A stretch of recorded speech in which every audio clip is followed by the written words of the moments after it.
Hi friends, praise the lord. ఈరోజు ఈ వీడియోలో మోషే అన్నయ్య అహరోను గురించి, అహరోను కుటుంబం గురించి క్లారిటీగా తెలుసుకుందాం. ఇంకా మోషే కుటుంబం గురించి కూడా క్లారిటీగా తెలుసుకుందాం. అంతకంటే ముందు మీరు కనుక ఈ వీడియోని కొత్తగా చూస్తుంటే ప్లీజ్ ఈ వీడియోని లైక్ చేసి మన ఛానల్ సబ్స్క్రైబ్ చేసుకోండి. ఇక లేట్ చేయకుండా టాపిక్లోకి అయితే వెళ్ళిపోదాం.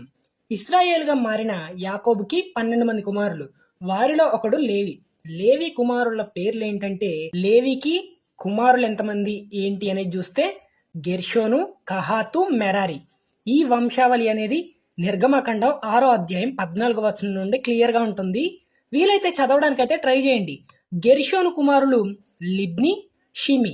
కహాతు కుమారులు అమ్రాము, ఇస్హారు, హెబ్రోను, ఉజ్జియేలు. మనకైతే ఇక్కడి వరకు చాలు. లేవి కుమారులు ముగ్గురు. ఆ ముగ్గురులో ఒకడు కహాతు. ఆ కహాతుకి 4 కుమారులు. వారిలో ఒకరు అమ్రాము. అమ్రాముకు పుట్టిన కుమారులే మోషే ఇంకా అహరోను. ఇక్కడ మోషే అహరోను సొంత అన్నదమ్ములు, రక్త సంబంధులు అని తెలిసింది.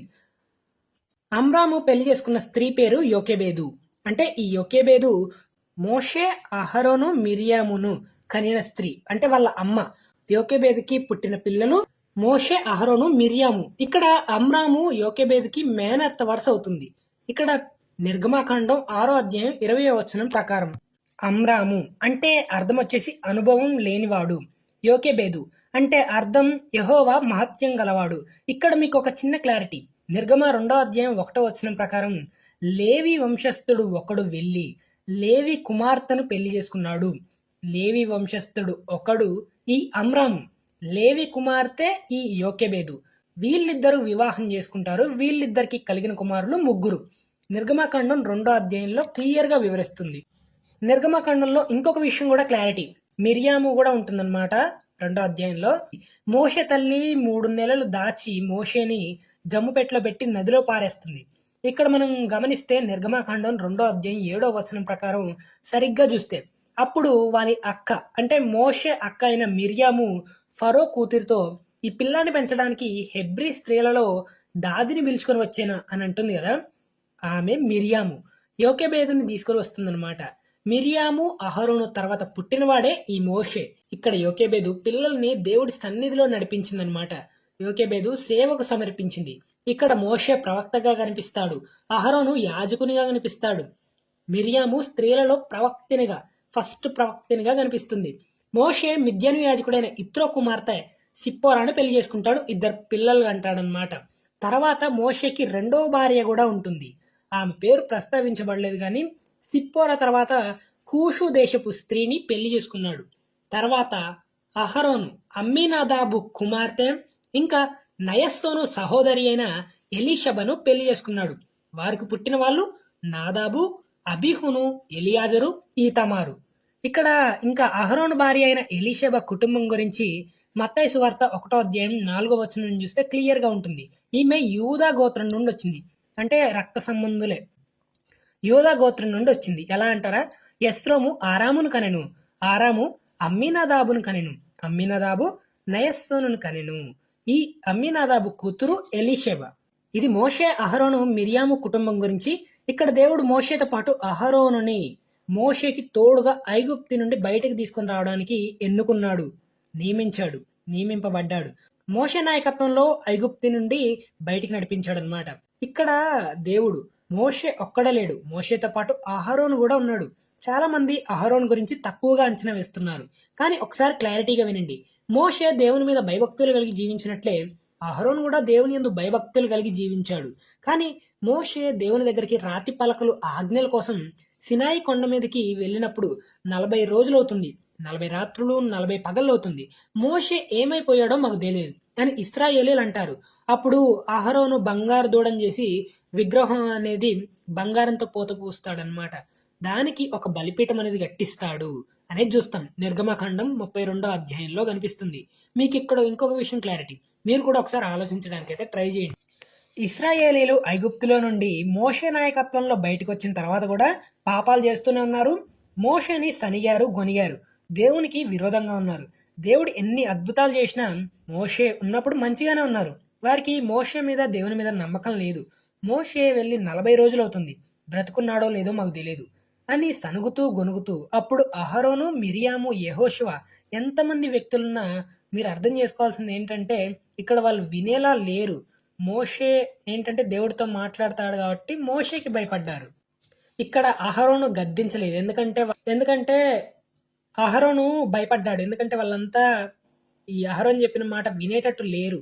అంతగా ఉందన్నమాట. పిచ్చి పీక్స్ స్టేజ్కి వెళ్ళిపోయినట్టు వాళ్ళు అట్లున్నారు. ఆ టైంలో అహరోను కూడా వాళ్ళకి భయపడ్డాడు. అందుకే గద్దించలేకపోయాడు. గద్దించిన వాళ్ళు వినేలా లేరు. అహరోను ఒక్కడే చెప్తే వింటారంటే కష్టం. వారు మోషే ఉన్నాడో లేడో అని విశ్వాసం లేకుండా అహరోను దగ్గరకు వచ్చి ఇలా మాట్లాడుతున్నారు. ఒకసారి వాక్యం చదవడానికి అయితే ట్రై చేయండి. లెమ్ము, మా ముందు నడవడానికి మా కోసం ఒక దేవతను చేయమని అంటారు. మరి అహరోను ఒక్కడే చెప్పినా వాళ్ళు వినేలా లేరు.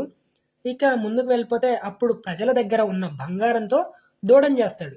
ప్రజలు బంగారం తెచ్చి అహరోనుకి ఇస్తాడు. అహరోను చేయిస్తాడనమాట. వాళ్ళేమంటారు, ఐగుప్తు నుండి బయటికి రప్పించిన నీ దేవుడు ఇదే అని బంగారు దూడని అంటారు. అప్పుడు అహరోను దానికి బలిపీఠం కట్టించాడు. పనివారితో కట్టించాడు. వాళ్ళ టార్చర్ అనేది తట్టుకోలేకపోయాడేమో, బలిపీఠం కట్టించాడు. ఇది చూసిన మోషే దేవునికి విరోధంగా విగ్రహారాధన, బలులు, నాట్యం చేసిన వారిని చంపించాడనమాట పాలెంలో. దేవుడు ఎందుకు వదిలేశాడు అంటే ఆయన కూడా పాపం చేశాడు, విగ్రహారాధన చేయడానికి కారణమయ్యాడు. దేవునికి అహరోను విషయంలో కోపం వచ్చింది. అక్కడ అహరోను చేసిన పాపానికి దేవునికి కోపం వచ్చింది. కానీ మనం ద్వితీయోపదేశకాండం 9వ అధ్యాయం 20వ వచనం ప్రకారం మోషే దేవుడిని అహరోను విషయమై వేడుకున్నాడు. అప్పుడు వారు ఆ బంగారు దూడని పగలగొట్టి కాల్చేస్తారు. దేవుడు అహరోనుని ఎందుకు చంపలేదు, ఇంకా యాజకులుగా అహరోనునే ఎందుకు ఎన్నుకున్నాడు అని ఆలోచిస్తే సంఖ్యాకాండం 3వ అధ్యాయం 12వ వచనం నుంచి చూస్తే ఇక్కడ క్లారిటీగా చెప్తున్నాడు. ఇశ్రాయేలీలలో నుండి లేవీయులను నా వశం చేసుకుని ఉన్నాను. ప్రతి తొలిచూలు నాది గనుక లేవీయులు నావారయుందురు. తొలిచూలును సంహరించిన నాడు మనుషులలో పశువులలో మొదట పుట్టిన పిల్లలు ఇశ్రాయేలీలలో అన్నిటినీ నా కోసం ప్రతిష్ఠించుకుంటుని. వారు నావారయుందురు, నేను యెహోవాను అని వివరిస్తుంది.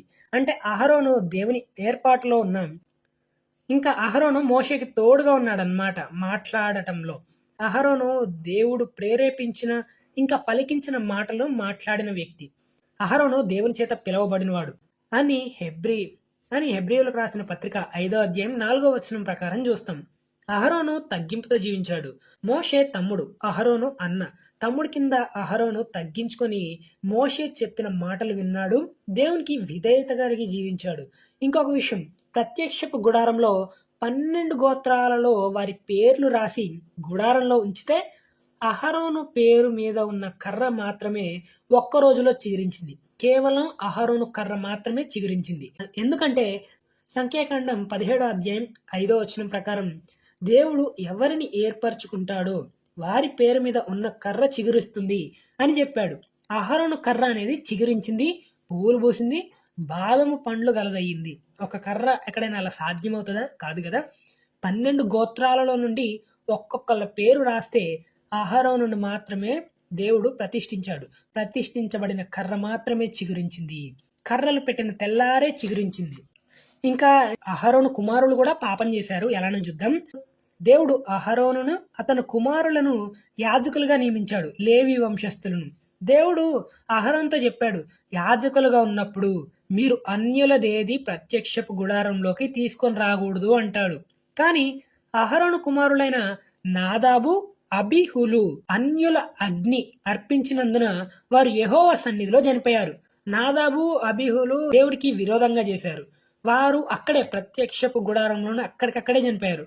వారికి బదులుగా ఎలియాజరు, ఈతామారు మందిరంలో దేవుని సేవ చేసేవాళ్ళు అన్నమాట. కానీ మోషే, అహరోను, మిరియాము కనాను దేశానికి చేరలేదు, ప్రయాణంలోనే చనిపోయారు. ఇక్కడ సంఖ్యాకాండంలో మనం చూస్తే 20వ అధ్యాయంలో ఈ మిరియాము చనిపోతుంది. మనం 20వ అధ్యాయం చివరిలోకి వస్తే అహరోను కూడా చనిపోయినట్లు కనిపిస్తుంది. తర్వాత యాజకులుగా ఎలియాజరు, ఈతామారును నియమిస్తాడు ఈ మోషే అహరోను వస్త్రములు తీసి అతను కుమారుడైన ఎలియాజరుకు తొడిగించాడు. అహరోను కొండ శిఖరమున చనిపోయాడు. తర్వాత అహరోను డ్రెస్ అనేది ఎలియాజర్కి ఇచ్చారనమాట. ఇదండి అహరోను గురించి ఫుల్ క్లారిటీ వీడియో అనేది. ఇక ఇలాంటి వీడియోస్ అయితే చాలా ఉన్నాయి, మీలో ఎవరైనా చూడకపోతే చూసేయండి.